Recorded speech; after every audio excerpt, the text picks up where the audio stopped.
And my first time at your studios was in, I think, 2012, and I just can't believe that how CPT keeps rolling and keeps inspiring. I give you credit for the Pope. I'll take that, even if he is a Sox fan. We'll take it. Patty Vasquez, weeknights 5 to 7 on WCPT 820.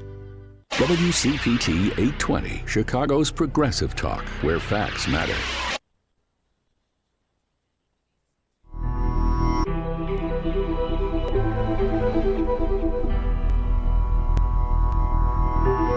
You are listening to Think Theory Radio. Radio. Hello and welcome to Think Theory Radio, the show that brings you topics outside the mainstream realm of thought and ideas to make you think. And I'm your host, Damian Perdue, your guide on this metaphysical ride of audio delights. And of course, I'm joined by Paulie C. Yo. Today, the C stands for current events. No. What? What's new and trending in today's society? Oh, man. How many clones do you think Donald Trump has? I don't know. I just saw that. Remember I told you before how, the algorithms, because I look up so much crazy stuff that the Facebook reels, they always suggest to me like the strangest ones, but it's stuff like that, Yeah. It's either that or, is Epstein a reptilian or the Tartarian Empire. Did you know that Chicago was actually built by the Tartarians? No. I don't know what a Tartarian is. They're the ones who invented tartar sauce. That's what I was going to say. Did they go great with fish sticks? Mm-hmm. Yeah. I guess it's a conspiracy theory, but it's a newer one that I've seen, but the Tartarian Empire, and that supposedly it spanned the whole northern globe, that the architecture from Russia and even they'll try to tie in everything, right? But I've literally seen videos where they're like, is this building in Chicago a remnant of the Tartarian Empire? And I'm like, no, that's the Intercontinental Hotel that was built in 1920 that there's blueprints still. You can look it up. And then I'll even comment on it. People want to argue with me. Well, I don't know if you know. Here's these pictures where it doesn't exist. Right. Those could have been doctored. Yeah. I mean, some of it's there's still probably people alive that worked on it, But they say that there was a mud flood, right? The purposely caused mud flood to wipe out the Tartarian Empire. It's a big mud flood. Yeah, and all over the world. And then then supposedly that's why they'll show pictures of how Chicago and San Francisco and other cities originally were lower to the ground, right? They built on top of it. Yeah, but they'll show old pictures why was this down here before the mud flood. And then that kind of goes along with what we were talking about before the show. Everything's a scam. Yep. Oh, man. So it's looking up topics, and you found the recycling one. Oh, I just saw today was National or America. Oh, yes. America Recycles Day. America Recycles Day. I heard nothing about it. I was just looking up what was on November 15th. I think, when did they start doing all these every day is a day thing? What are you talking about? Every day is now, this is the American Recycling Day. This is National Hamburger Day. This is National, I don't know. Toilet paper day. I feel in my opinion, I feel like 30 years ago or 25 years ago is when, that's when I first started hearing more and more. And I'm just wondering if somebody took the day and then was someone else was well, we're going to claim this day. And someone else said, or if it was well, the inventor of this was born on this day, so therefore this will be this day. The inventor of the tablecloth. Now that makes sense when it's that kind of thing, but I feel like so many of them are just random, American Recycling Day. I mean, America Recycles Day, which you would think that in a would country be, where no one recycles, and you'd think it'd be in the spring when everybody's all spring cleaning. Yeah. America Recycles Day 2025 is today. KeepAmericaBeautiful.org. It's not just a one-day thing, is what they say, even though it is America Recycles Day. Yeah. I don't know. There's really nothing to it. Just says that.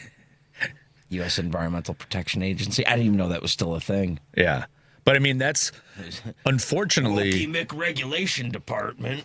But unfortunately, it made me think about how, I've read articles about how even recycling, there's a huge kind of scam element to it, right? Yeah. Like how much we believe is actually being recycled is way less than actually what's happening. And I know it was years ago because we used to send all of our recycled stuff to China.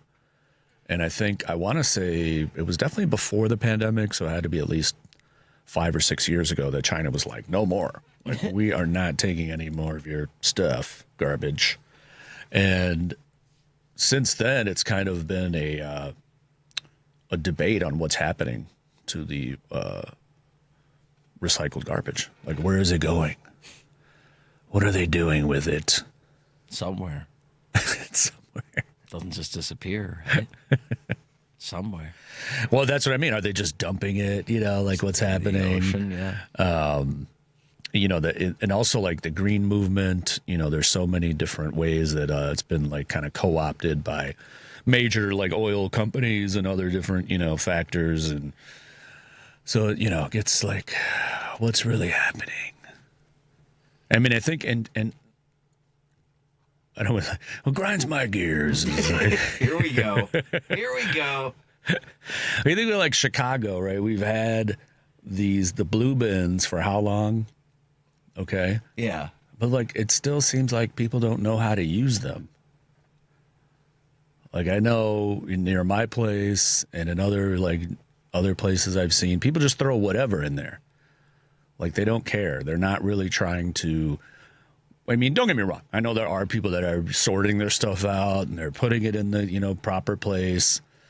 But it's such a catch-all thing. And I've heard, I don't know if you can look this one up, that a lot of our recycling system is also kind of a scam. Okay. That like the majority of stuff they're picking up from the blue bins is not actually being recycled. Now that, I don't know if it's true, but I know there are like people have written about it. And it kind of makes sense to me because, like I said, it's a very dumbed down version of actual recycling. So if in California, they've had it for years where you have to sort your stuff out. You have to like have one bin full of glass, one bin full of aluminum, one bin full of paper. And if you don't have it correctly, and I can't say this is every county or city in California, but I know it's pretty widespread out there, that if you could get fined if you don't have it sorted correctly. And it's been like that for a long time there, that everyone I know is pretty used to it. So it's kind of conditioned into them that they just do it. There's no problem, right? But here, we had to make it like so dumbed down that's like, here's a blue bin. Just throw it all in there. We'll figure it out later. Yeah. Are they figuring it out? You know what I mean? Like, where is it going? Who's sorting it? Supposedly, they have people that are sorting this stuff. But I don't know. Because also I see, and I hate to, blow the whistle on, streets and sanitation people, because, I know it's a hard job, whatever, but there's a city recycling place over on, it's right off of Clybourne and Ashland over there. It's on, I forget the side street, and it's a huge one, but I see it all the time. These huge trucks, like semi trucks with massive bins full of what appears to be like recycled, like a lot of paper and stuff, right? Mm-hmm. But they don't have covers. Okay. So it's just flying out. Yeah. So like every time I see these guys driving by and they're barreling down Ashland or Clybourne and there's just garbage just flying out of these things. So like, well, what's the point of that? Like, it's work for the street sweepers. Right. It's a scam, man. Yeah. See, they're the ones polluting just so they could get the contract to clean it up and then throw it right back in the street. Yep. But I've taken videos of them because I'm like, I haven't turned it in or anything. I'm not, I don't want to be too street sweepers not a use Karen. up a lot of gasoline. Same with the truck drivers. So then whoever's providing gas to the city is the one making all that money, and then they have all this paperwork. So then they need to recycle it, and then this exactly. That's the cycle. But I always wonder where they because it's a self-made economy. But this is what I don't understand is where they're coming out of is the recycling facility. So why are they bringing paper out of the facility? Yeah. So they can go literally. Where are they taking it? Literally slowly across the town. They just drive around the city and just let it all blow out. Yeah. It takes a long time. I could see that. It's a conspiracy, man. But yeah, it's just, I don't know. It's just kind of strange to me, that whole thing. And I'm glad we have the blue bins. I don't know if it works, though. And I don't think people, and we've had them for so long, but it doesn't seem like Chicagoans have been conditioned enough to really care about recycling in that way. Will we get there? I don't know. But it ties into kind of everything's a scam, man. But also waste, dumping waste. I just read this article, which was very depressing. Because, we talk about, I always like to bring up the dolphins on the show, right? Not the team, but the animal. Yeah. I actually am a dolphin.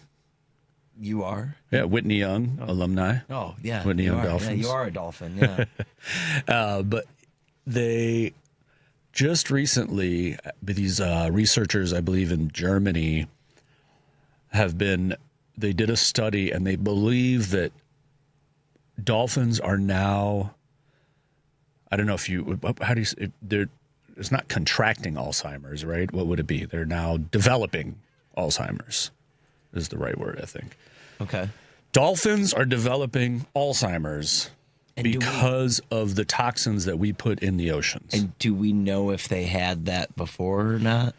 I mean, I doubt that there was a study. Or there's just a noticeable increase in it happening. Well, so what they've been noticing is that there's been a lot of disoriented dolphins, or they're ending up stranded on certain beaches, or just doing things outside of the norm that, and these are highly intelligent animals. They have passing on third down and sorry. but they have names for themselves. They can memorize routes of where to go and where to fish, and Yeah. So they've noticed that some of these dolphins are not following the pack. They're getting lost, or this is happening. So they started doing MRI scans on these dolphins that they were finding, and they noticed the same kind of pattern as humans with Alzheimer's have in their brain. And they notice high amounts of mercury, right? So now this is a research that's kind of in its infancy, because I don't think anyone thought that would be a thing. I mean, think people that scientists. Maybe. Yeah, I was going to say people that are worried about it. Yeah, but I don't think.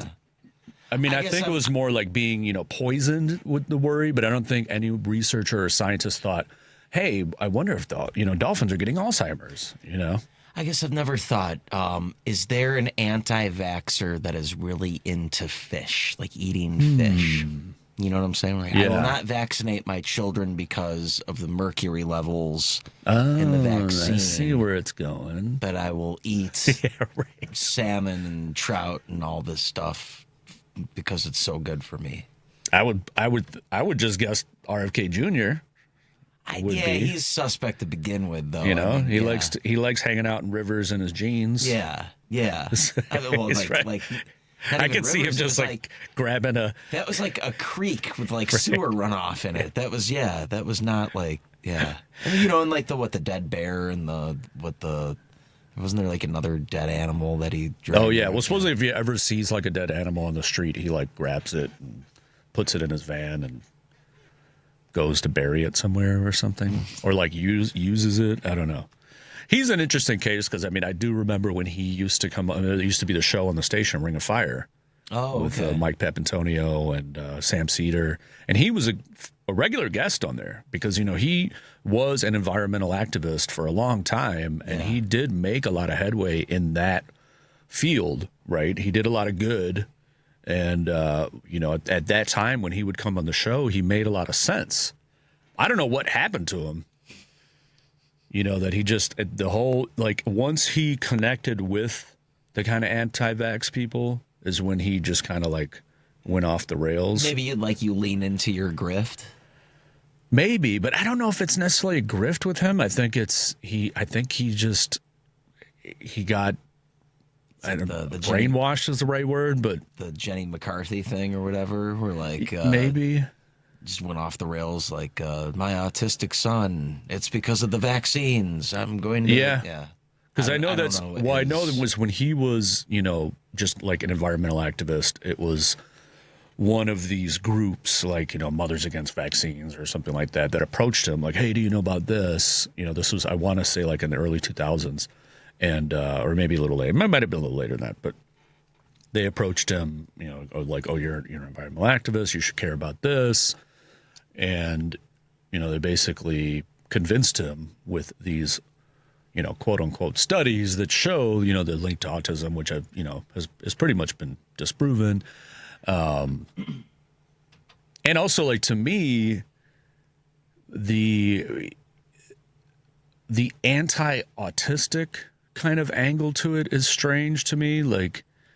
You know what I mean? Yeah, we're aren't they trying to put people on lists? Yeah. Yeah. It's almost has shades of eugenics. Yeah. Yeah. And the other part of it is just kind of the broad sweep of okay, if you're autistic, you have a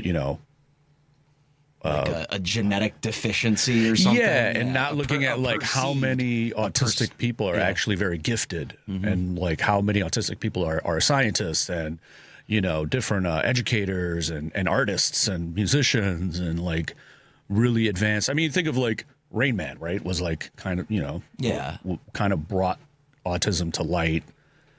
But here he was, he was I don't know, socially awkward, but he was a gifted at math, right?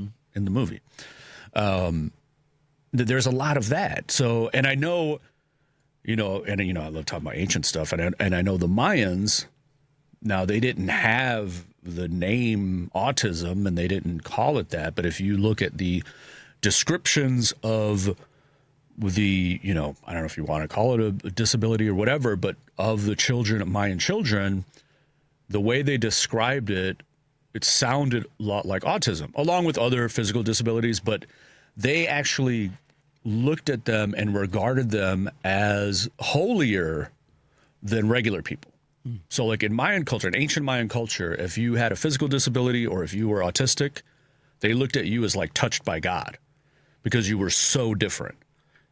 Where I feel wow, that's such an amazing way to look at something as opposed to Google before you had Google. Just go ask him. He knows. Yeah. Well, and it's interesting too. I was reading an article about the theory that even before the Mayans, ancient primitive human, the early hominids, that it was possible the autistic people in the tribe were actually the ones that helped kind of get them through, right? Because they were the ones that had a hyper focus, so they could remember which way. They were the ones who would memorize things where do the bisons go? Which route do they take? They would memorize things the stars. They just had because they had that kind of hyper focus mind, because of, then that's a theory because I really can't really. They didn't have the short attention spans that we have today. Mm-hmm. It had to be a longer, and then no sources of entertainment or anything else, or especially the stargazers. It's if you're stuck on night watch. Yep. What else are you going to do except for stare at the sky? And, after a while, be now, wait a minute. I remember a few months ago, that star was over there. Yeah. And, talking about the night watchers, there's also another theory I was reading about that says if you're a night owl, like me, I'm a night owl, you might be descendant from the night watchers.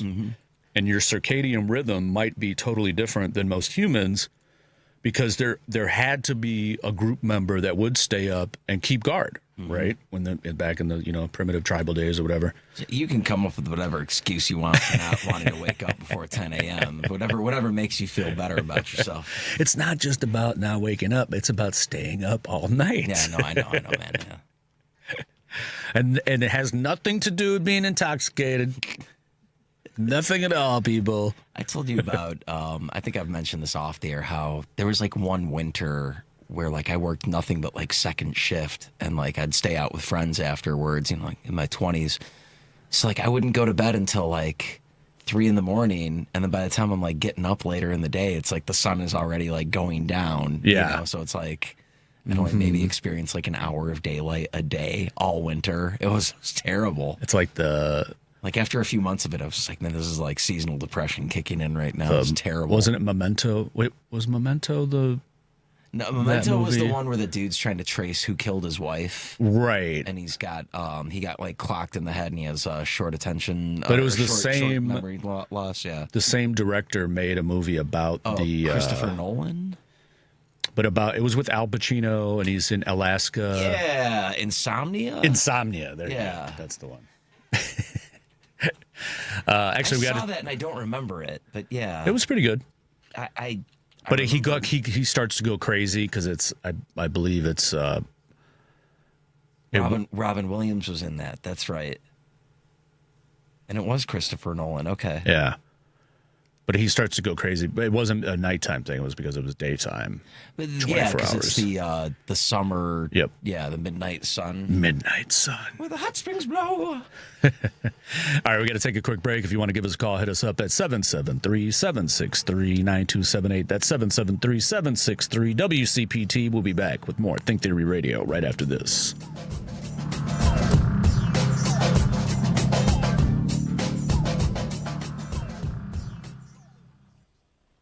This is WCPT telling you how you can shop blue. Did you know there are only 49 states in America that require you to have car insurance? At Chicago's Progressive Talk, we're in Illinois, and Illinois is one of the 49 states that require you to have car insurance. Let's look at some car insurance companies that support the Democratic Party. American Family Insurance. American Family Insurance was once very conservative, but since 2019, they have moved to the left, donating $214,000 to Democrats. In 2024, AAA was also once very conservative, but in 2014, they shifted to the left, donating $235,000 to Democrats in 2024. 83% of their donations went to Democrats. Liberty Mutual. Now, Liberty Mutual leans to the left, and yes, they did donate $1.6 million to Democrats in 2024. That was only 64% of their donations. Progressive Insurance. Progressive does not give to politics, but some of their senior leaders do, and their senior leaders lean left. This has been WCPT telling you how you can shop blue. This is WCPT 820, where facts matter.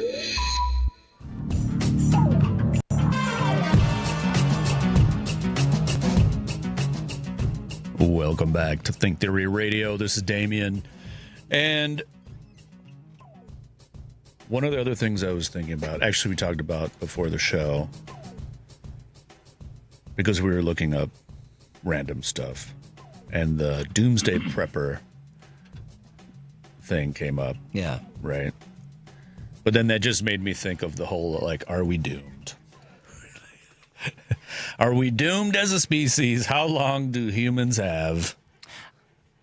I would imagine if the weather doesn't get us will get us.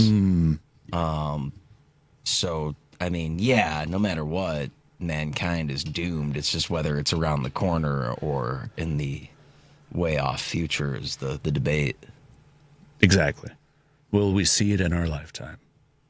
Will we see the end? I don't know. Will we see Jesus? What a bummer. I'd feel like, like out of all of the, if mass extinction happened in your lifetime, wouldn't you feel that you got like a little robbed? I didn't even get to see it through like most, well, not most people, but a lot of people get to do, Not necessarily though, because if you think about it this way, would you rather be alive at the beginning or at the end? Right?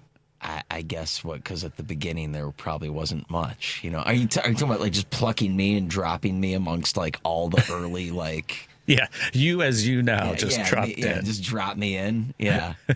No, just I mean What's like up, guys. It's like beating me with like just like tiger bones or whatever. Yeah, but I mean, if you think of like the course of human history, right, and what part of it would you rather be in? I mean, I think there was, 1968, I think. But there's a lot of it that's just kind of like very oppressive and very like, would you like to be a serf in medieval Europe? Right. Like most people were. No. Yeah. Right. Would you want to be? But that'd be the funny thing though, is like you'd probably have like your typical Renaissance fair like goer, cosplayer would be like, yeah, drop me off in that period, and it's like, right. Here you go, here's the plague. Right. Or you just get random like hit with a sword or something. I don't know, like defend yourself. Well, my Renaissance fair sword is not. It's not doing very good. Not cutting the mustard. What do you mean we don't eat turkey legs here? Or like walking around with real armor on. Yeah. That's heavy. Oh yeah. And then paying your dues to your king, and who knows what they would take from you. Yeah. And like, or like the Roman era, or all these different, don't get me wrong, there's probably points in history that were really cool and chill and, but if you are alive at the end, okay, you kind of get to see like the biggest thing that ever happened to humanity. I mean, assuming that it's not some sort of like slow, painful nonsense, but sure. Maybe that's what this is, though. Is we are going through slow, painful nonsense. I mean, I'm talking about like an actual sort of, like, I don't know. Like the temperature slowly increased, over time. Right, like a 10-year span of just like very slightly. But isn't that what's happening? Yeah, no, you're right. I guess you're right. But I suppose like slightly but noticeable enough where like nobody's doing well. I don't know. I'm not wishing for this. I'm just not at all. Yeah. I mean, I still like have hope. Yeah. And there's part of me that feels like there is a kind of and this is just me being like trying to look on the positive side, is that the there's a kind of like, well, not mass extinction, but that the universe has a kind of like equalizing element to it, right? Okay. And that like we're in a state of flux. It seems really bad, but things will kind of even out. Like it'll figure, the world figures itself out, right? I would think so, yeah. But then again, if you think about, like, let's take the dinosaurs. Okay. They were around for 50 million years, right? They weren't that smart that we know of. We don't think so, based upon anthropological or archaeological evidence. No evidence, yeah. Small brains. Yeah. They didn't build any pyramids or no dinosaur banners hanging in the rafters. Mm-hmm. And they lived for a long time. Okay. Humans, you could say 2 million years, but really like modern humans, 150,000 years, something like that. Mm-hmm. But even at 2 million, that's a fraction of the time. And we're like planting flags on the moon and like, right. Yeah. So we're doing all this stuff. We're building spacecrafts. We built skyscrapers that bombs that can 300 story, crazy bomb. We're creating, we have particle accelerators. We're figuring out the insides of the universe. And we have social media and TikTok videos, handheld walkie-talkies. Right. And, we have all this stuff, right? How did the dinosaurs die? An asteroid hit Earth and created a massive volcanic eruptions and smoke, and they just died because there was like no sun. Good thing that mathematically that could never happen to us, right? Like, right? No asteroid could ever hit Earth, and I mean the probability is low, million. Right? But it's I just think about that though. Like do we have another 48 million years before it happens to us? Or is it like 5 according to? Isn't there like the the 3-eye atlas? Yeah, is that what it is? Yeah, the big 7 mile. I think it's supposed to be like 7 miles long. It's huge. It's way bigger than the Oumuamua. And of course, you got Avi Loeb, the Harvard astrophysicist, who believes that it could be an alien craft. For the most part, 90% of the information coming out seems to fit just a comet with some weird anomalies, But the universe is a big place. We don't know everything. It could just be a different kind of, we're labeling it as a comet, but that doesn't necessarily mean it can't be something else that we've just never seen before. This thing might be like a Frisbee, man. It's like the 3-eye atlas. It's like kind of like flat, it seems like. Mm-hmm. Yeah. Yeah, it's supposed to have like, they think because of like the way the gas and the tail and everything, it might have like these mountains on it, like kind of ridges and mountains and hills and valleys. It's just a big island, a floating island. How about barreling through space. It's a big space island. Yeah. Let's go to the phone lines. I got that reference. Who we have a caller? I think this is one of our Lombard guys. Good evening. Hi, how's it going? Who do we got? Good evening. Hello, who's on the phone? Albuquerque, New Mexico. Hey, what's going on, man? Brian, right? Yeah. Brian. Yeah, All right, going Brian for a from little walk down my street, looking at the horizon. By chance, I have a retired geologist who lives across the street from me, and we get into these conversations. I mean, you talk about life-changing events. Imagine if Yellowstone erupted, which very likely could happen. They don't know when it's going to happen. And when it does, it's going to change everything. You'll have 6 inches of volcanic ash in Chicago. Wow. And then there's other volcanoes. What's the one in Italy, Vesuvius? Yep. Mm-hmm. That one will erupt. Someday it will erupt. And like the whole city of Naples and everything in that area, it's just going to be annihilated. And I mean, it's just amazing. You start thinking in reference of geologic time, what's going on the planet, and all the variables. Like the magnetic field, eventually one day will flip. Yeah. It does it like what, every 70,000 years? Yeah. And we're already overdue for that. We're overdue for Yellowstone to erupt, and we're overdue for the big earthquake in California. So I think that could be the real wild card in humanity, is if one of these events takes place. And it'll be that or else biological, another virus of some type.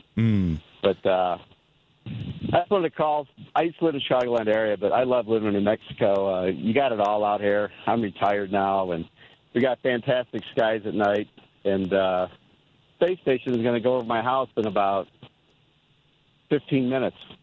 Oh, the IS. And I can see it. No, that's cool. That's cool. Yeah, Albuquerque's It's just a white dot.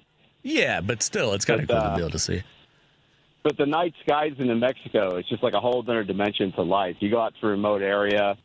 I've done some remote camping, and you can see the Milky Way from horizon to horizon. And it's a religious experience. It's really cool. So yeah, anyway, no, I haven't been to Albuquerque in a long time, but I loved it. Yeah, Santa Fe, all the way up, and then you're in southern Colorado. So I love it out here. You guys have a good day. Thanks a lot, man. Brian. Thanks, Brian. Yeah, exactly. I mean, just the fragility of like our species on a planet that we can't control these things that could happen at any moment. Like you said, Yellowstone or Vesuvius that have happened. And I think as, we have filled up the world even more population-wise and space-wise, right? It's more dense than it ever was. So these kind of geological, impact events could really it's going to hit way more people than it ever would have in the past as well. So you're talking about even more damage because there's people living closer to these areas, and you know what I mean? Yeah. Like he was saying, if Yellowstone erupted, you'd get ash all the way in Chicago. Mm-hmm. And then we didn't even talk about solar storms. I mean, if the solar storm could hit. I mean, it was in I want to say like 1880 or something. There was a huge one that wiped out like the whole telegraph grid. Oh, wow. I know there's been the solar flares lately that have caused like northern lights to be seen here. Oh, yeah, like, exactly. Further south in here, which is crazy. But yeah. Let's go back to the phone lines. We got Steve in the Gold Coast. What's going on, Steve? Hello there. Yeah, interesting topics. So you're absolutely correct with regard to the density of the population and the size. I mean, when you're talking about 8 billion plus people versus, 10 million, 50 million, a few thousand years ago, and even less. I mean, there was a period of time in which, there were only a few thousand humans left because of a variety of conditions within the last 100,000 years. So we're lucky that our species survived at all. And the reality is that everything is so fragile with regard to how we live our lives, because we rely on so much from all over the world and these sort of perfect supply chains and so forth. And then if something were to happen, a major catastrophe somewhere in the world, I mean, you may not die, but your life would be impacted for generations before the world could adjust. So, again, we have this sort of really fragile system, not just in terms of the planet, but just our quality of life. So, you take for granted, well, okay, I've got my smartphone, I can get in my car, I can do that. So if something happens on the other side of the world in China, okay, that doesn't bother me. No, actually, a lot of the things that you need to run your life come from China, either directly or indirectly. So, it's a big thing. So, there are just some things that there's no time in the future which we will have control over those. And as we begin to rely more and more on technology to do much of this, and AI and so forth, and systems become interconnected, that giant solar storm, those sunspots, at some point, the whole system could come crashing down. So think about airplanes in the air, cars being piloted without anybody touching the steering wheel, and a million such cars on the road, in the metropolitan area, let alone the entire globe. And then all of a sudden, boom, the system crashes. What happens then? Who has accounted for that kind of interconnectivity when everything crashes? So it's a real interesting topic. And then also, you're absolutely right with regard to our intentions versus the reality of things such as recycling. I mean, there have been so many exposés on this. People think, okay, we're going to teach the kids, while we're taking the garbage out and why this is going in the blue can and this is going in the other can.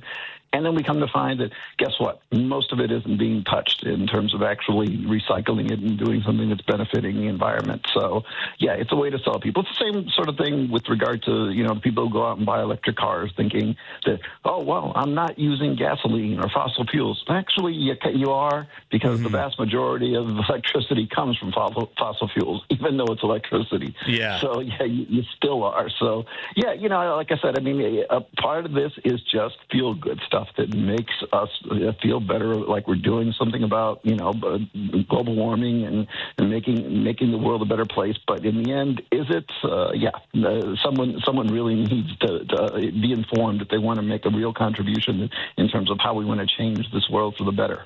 Well, that, and I also think a lot of the the greenwashing that these major corporations do to kind of create that feeling of like the onus is on us, right? Like, don't use plastic straws, or your plastic bag, bring your own bag, or like you said, like I got an electric car, and it's kind of a way to kind of not necessarily put the blame on the regular person, but instead of these corporations taking accountability for what they're doing, their impact and their pollution, and you know what I mean?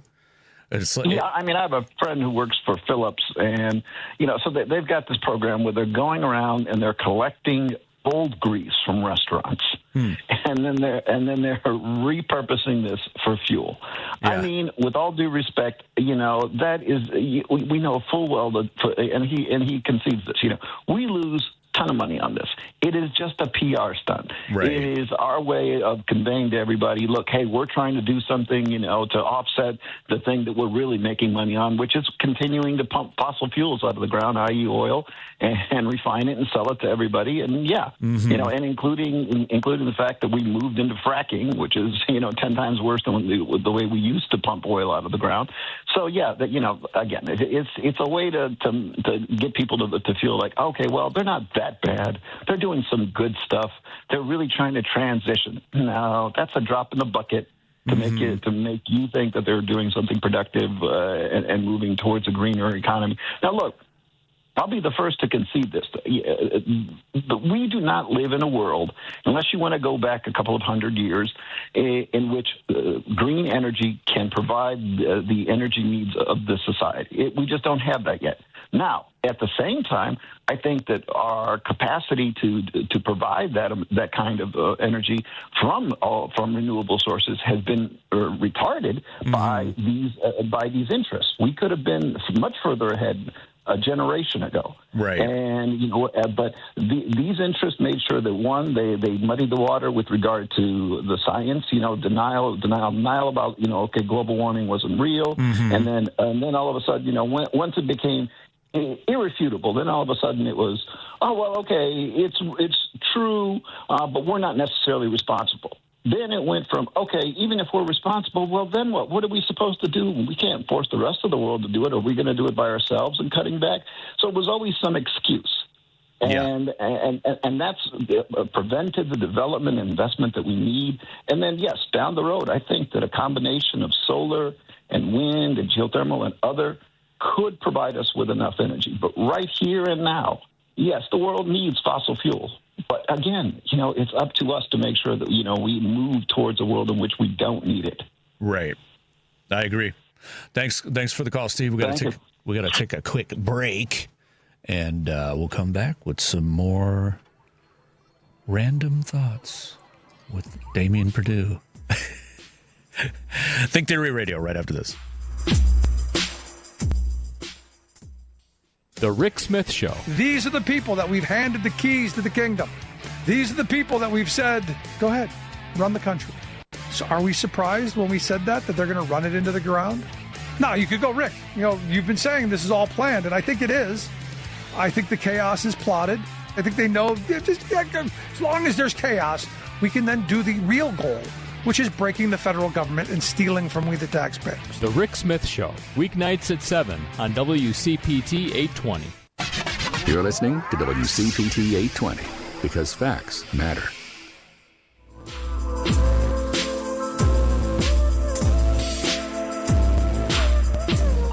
Welcome back to Think Theory Radio. And we had some good callers, Brian and Steve. They both got my mind percolating about some things. One, Brian quickly mentioned about another virus wiping us out, right? The fragility of the human race. But I actually just because another thing I was thinking about is kind of how art imitates life, or let's just say not even art itself, but movies and TV shows, right? And how I just started watching. There's a new show called Pluribus. It's Vince Gilligan, right? Yes, yeah. Vince Gilligan. What's you told me her name earlier. The actress's Ray name. Seahorn. Yes, she's the main star. She plays an author that's writing these kind of trashy novels. She's but she's very in real life, she's very cynical and just kind of fed up with everything. But this is it similar to Kim Wexler or different from Kim? A little different. Sounds like a little the opposite of Kim Wexler. Yeah. She was a little bit more optimistic. Yeah. She was more pragmatic, but this woman's just kind of at least I only watched the first episode. And so I'm not really spoiling anything because everything is in the first episode. That basically the same time they're showing her and her life and, she's kind of sick of what her life is doing. These astronomers had received a signal from outer space that they end up finding out it's a code for an RNA sequence. So now these scientists start working on the RNA sequence, and one of them gets bit by the mice that they're testing it on.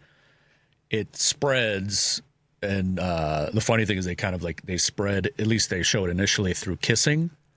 So the person who gets it just goes up to random people and just starts kissing them. And then, but it's a kind of a virus, but it's a hive mind, consciousness kind of virus, where so everyone just starts acting the same and acting as one mind. Now she, Carol, her character's name is Carol, is not infected. For some reason, it doesn't. She's immune to it, so she's running around. Everyone's like changing around her. She's running around trying to figure out what's going on, and they're all talking to her like at once. Like, "Hi, Carol, don't worry, we're not gonna hurt you." It reminded me a lot of like the old Invasion of the Body Snatchers kind of thing. So it looks pretty interesting, looks promising, but obviously, it's a kind of metaphor for, the world we're living in, right? Where you have this through social media and through, YouTube and all these different elements of society and TV and everything. You have this hive mind, right? Where everyone, and you have these echo chambers, and everyone's kind of like just repeating what they see. They're like, just viral videos and believing in things that kind of necessarily, aren't real, but they think they are because they see it on social media, and just kind of becoming this one kind of weird mind, like a hive mind, right? I mean, you always see when, somebody will post on Facebook, like, "Hey, hive mind, like, tell me a good place to, a good mechanic," or, whatever. So I just think of this kind of like, and we've talked about like hyper reality on the show before, right? And I was briefly mentioning before we started doing the show today about how, everything that's going on with, the Orange in charge or whatever, and that whole administration. And what I was saying is, and don't hate me for saying this, but I feel like, and what I mean by this is the state of society, right? The way people are kind of like glued to their phones and, kind of just hardwired to this kind of like materialistic society and celebrity culture, that he is kind of the perfect president for this time. Like, he kind of mirrors exactly the society, at least in American society. I'm not speaking for the rest of the world. No, I think it's very indicative of who we are, whether we want to admit it or not. Like, I think he's very reflective of the American culture, and it makes perfect sense on paper to me how we ended up here. I just didn't think we had it in us, Twice. Twice. Yeah, no, but you proved me wrong, America. But but you wonder why I'm cynical. Right. And then, but it's also like I was saying, the way, especially with the second run, and it's kind of like another. It all kind of mirrors pop culture so much. Like, think about it. It's a sequel, right? Oh yeah. We love like a good comeback story here. And it's it's gotten weirder, right? Like, they had to outdo the first one. So like, all right, what are we gonna do this time? Wackier, it's zanier. Exactly. There's been some awesome cameos, like Elon Musk showed up already. With a chainsaw. Running around with a chainsaw. Yeah, right, yeah. And his kid like saying some stuff to him. Yeah. Or like, his kid like berated. Like, "You're not in charge." Yeah. So we got like a future child star on our hands. And then, like, all the surrounding role players too. They're all like these kind of weird, plastic surgery, women, and like just strange looking influencer men, and these kind of like, who's like the guy Dan Bongino. Yeah, like that. There's like this ex-military influencer guy is like in charge of the FBI. Like, who is this guy? And he just looks weird. Stephen Miller is like a alien Nazi looking dude, and like he just seems like just out there, and then who are like the puppet masters behind them? It's like, Peter Thiel and these guys, and Elon Musk, and putting all the money behind these guys, and promoting them up. And you think about like JD Vance, and he, like, in any other situation, any other time period, he would not be a vice president. It's like, how did he even, think about, when did 5 years ago, no one was talking about this guy. No. Sometimes that happens, though, right? Like, really. Like Barack Obama 5 years before he was elected president, not too many people knew who he was. He hadn't even true declared his candidacy for Illinois senator yet. Yeah, but I think with him from Illinois, I should say. But I feel like with him, at least there were a couple key moments that Well, you might brought him into the stardom. Yeah, and you might have been more aware of him pre-2004 than I was, being in the city. Yeah. So I know he's been around and done stuff. Yeah, I know people that worked with him, community activist stuff. And he was on, what, Check Please and things and I think about that now, that it's like, I know more about state politics now than I did in 2003. So, if we had an up-and-comer now, I could be like, oh, yeah, I remember people were talking about that. But I think it was also because of, the 04, the speech, at the DNC, that, that was like, oh, my God, okay, who's this? The next, the next rock star, Democrat or whatever. There was never that with the J.D. Vance. Now, I know he's not president or whatever, but he was just kind of a created politician. Kind of outspoken, though, in the short period that we got to know him as a senator. He kind of put himself out there as like a loudmouth Republican. I don't know. I don't want to revisit this because I don't. No, really I know. Really know I was just adding him in because he's just another strange character, and then like the whole group, even like Caroline Leavitt, during his first election, like she was at a town hall interviewing him, asking a question, and now she's the press secretary. Mm-hmm. That's wild. Like 8 years later, that's the result. Yeah, exactly. So it's kind of. It is an alternate timeline. It is a sequel. It is zanier. It is wackier. And the whole like pyramid, because I was thinking about like the whole world is like a pyramid scheme, right? Like the way the whole world is run, and the way we're just kind of like not puppets, but we're just kind of like playthings for the rich in a way, And then you think like as I was saying, this kind of the art imitating life, or life imitating art, or whatever we're kind of weird world we're in right now.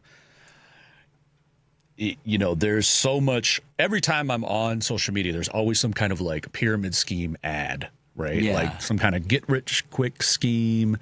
Oh, I could teach you how to, you can make money just writing one thing a month, make $100K, and there's so much of that stuff. And then you think about like, well, look at the guy who's president. He is like the ultimate pyramid scheme. Oh, yeah. Dude, didn't his coin or whatever get like devalued right away? Didn't his cryptocurrency get devalued, or his NFTs or whatever got devalued right away? Yeah, but they've made billions already off of that stuff. Well, he did, but didn't. It was family. Like, it's like the crash, well, that's what it's like. He's running these same kind of like scams that a lot of major, stock, owners. It's kind of like what's his name? The 08 financial Bernie Madoff. It's kind of like that, but of crypto.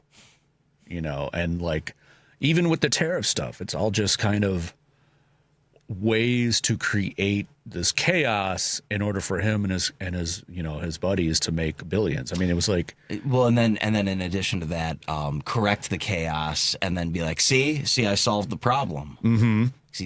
He does that, we're gonna go back to this tariff rate. It's like, well, that's what it was before all the nonsense. Yeah. Like, but I solved it. Yeah, I fixed it. But we're back to where we were. Mm-hmm. But it was like the after the first one though, it was back in April or whatever it was, and then you like flipped it, went back. There's the video of him in the Oval Office with Charles Schwab and all these other rich guys, and he's like, hey, look at this guy made $200 million yesterday after that happened, and he made $300 million. See, look, and this he's just saying it openly, like this is what we're doing, And we're talking about the redecorations he's been doing and how he did the interview with, I don't know who that was. I think it was CBS or something, but he's walking around, he's showing the woman, like, oh, look at all this gold trim stuff that we put in. And she kind of makes a joke like, oh, is it real? It's not from Home Depot, is it? And he's like, oh, no. And then somebody no, it's from Home Depot. Analyzed it, and it's all legit from like Home Depot. Yeah, you can order that. Yeah. Unless they're out of stock because somebody happened to have a run on them. Right. Yeah. So then, then I thought, well, this is the scam, right? You say you need $100 million to do these renovations, right? Mm-hmm. And you say, yeah, this is all going to be gold trim. And then you just buy the stuff from Home Depot for spend like $50,000 and you pocket the rest. You know? Yeah. I know that scam. But, you know, there's just so many elements to, like, the kind of nutty media frenzy stuff that's going on. Don't get me wrong. I mean, there's a lot of it it's just horrible. Like, but the if you take away the actual physicality of, like, you know, people losing SNAP benefits, people going hungry, and all the really effect on a personal level, and look at it as if you were watching a TV show or a movie, it would have the highest ratings out of any show on. I mean, it kind of does. That's what I'm saying. Like, it's such a strange, I guess, to see it. You know, we've always had these kind of weird, you know, Ronald Reagan to me was very strange, I thought, you know, and they kind of, to me, Trump is kind of like Reagan 2.0 in a way of, like, how Reagan was, at least he was a politician, but he was an actor. But I mean, there was a trajectory that suggested that he could be president, more so with Reagan than Trump. But he kind of mirrored that society, right? Like him being this, you know, actor from the 50s and 60s, you know, and having that kind of, you know, John Wayne kind of like look, and like that kind of thing. School, sort of like always wearing a suit, the hair all kind of like slicked back, and And it was like, you know, this was the time when, like, you know, Happy Days was on TV and Laverne and Shirley and these kind of like throwback 50s stuff, and it just kind of, he kind of mirrored that. Right, kind of style of life. Because he'd be out in front of you for like the GE movie of the week or whatever. Like, and it's so you have that, and then you have this version, which is the reality TV star, social media, you know, tweeting, and all of this, and it's just kind of like, it's just weird to see it, I guess. We're running out of time, but the last weekend where he was at the football game and giving the oath or whatever, and it was like someone here asked me, why does he do that? I'm like, are you kidding me? Just the, you know, like that visual, you know, it's like he's the commander in chief and he's at a football game and he's reading it out to these military guys, and like, oh man, absolutely, I totally get why he does some of the things he does, because it's for show. Exactly, it's for the ratings, people.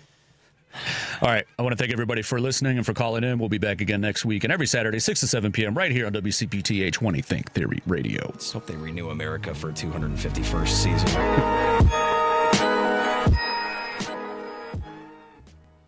You know that you can listen to Chicago's Progressive Talk on WCPT AM 820. Stream us live at WCPT820.com and on the TuneIn Radio app. Or you can ask Alexa, Siri, or Google to play WCPT from TuneIn. But now you have another option. We're simulcasting our programming overnights, 8 p.m. to 6 a.m. on WSBC AM 1240 for a clearer reception in and around the city. Chicago's Progressive Talk, WCPT 820. And now overnights on WSBC 1240 AM, where facts matter. Listen to the Thom Hartmann radio program every weekday from 11 to 2 right here on WCPT 820, where facts matter. You are listening to WCPT 820, Chicago's progressive talk station, where facts matter and truth always wins. Stay informed, stay engaged. NBC News Radio, I'm Rob Martier. The House plans to vote next week on a measure that would force the Department of Justice to release all of the Epstein files. Many Republicans are expected to vote yes. If the measure passes, it will go to the Senate, where it faces an uncertain future. If enough Republicans approve the measure, it will go to the president's desk for a signature. President Trump has called the Epstein files a Democrat hoax. The